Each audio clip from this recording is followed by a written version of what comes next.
د چمن نه یو مرګري ویډیو را لېږلې ده او هغه دا خبره کوي چې دا چمن بارډر که بند دی نو بیا دا ګاډي څنګه را اوړي. دغه ویډیو چې ده نو دا تازه ده، په دغه چمن بارډر باندې ځینې خلک هم اوړي را اوړي. زما په ځینې ویلاګز باندې خلکو کمنټس کړي دي او هغې راته وایي چې زه ټیک ته د دې ځایونو نه خیبر پښتونخوا یا پېښور نه افغانان وباسي، خو دا بیا په چمن بارډر باندې دوباره را اوړي. نو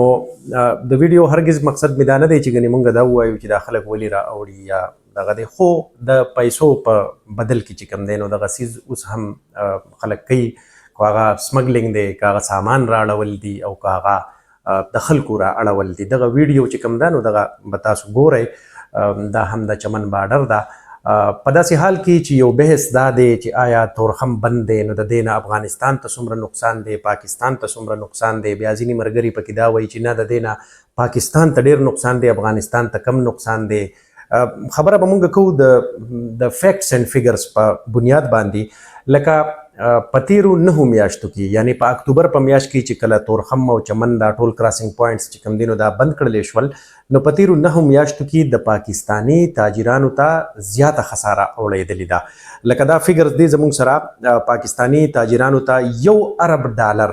280 یعنی 280 ارب روپۍ نقصان دی او افغانستان ته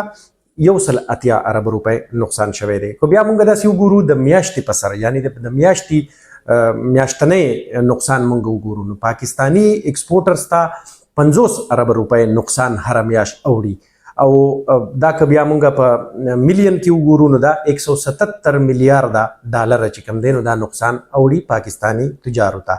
دغه رنګې که بیا مونږ د ټرانزیټ ټریډ، یعنی که تاسو فکر وکړئ کله چې یو ملک لینډ لاک وي، د هغه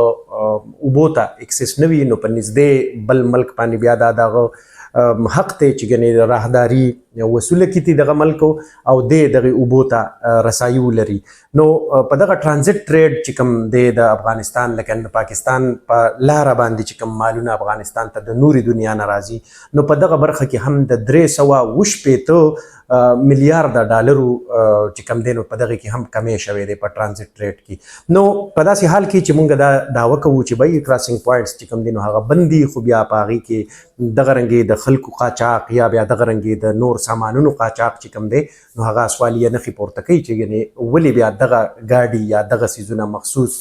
څیزونه چې کوم دی نو دې ته اجازه ده او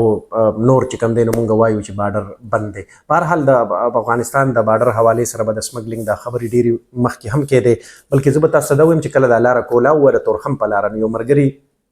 خبره کوله، هغه خبره ما صرف واورېده. هغه وی چې یو کنټینر دی پوری افغانستان کې دی، د لوښو سامان دی پکې، او هغه وی چې د دغه کې د چې کوم لوښو مالیت دی نو 140 کروړه روپۍ هغه یادې کړې. هغه وی چې دغه سړی دی وایي چې که فرض که په تورخم باندې زما د کنټینر راواړولی شو نو 11 کروړه روپۍ هغه وی چې زه په دې باندې ورکوم، په دې بدل کې چې زما دا کنټینر راواوړي. نو دغه خبرې څه نوي نه دي.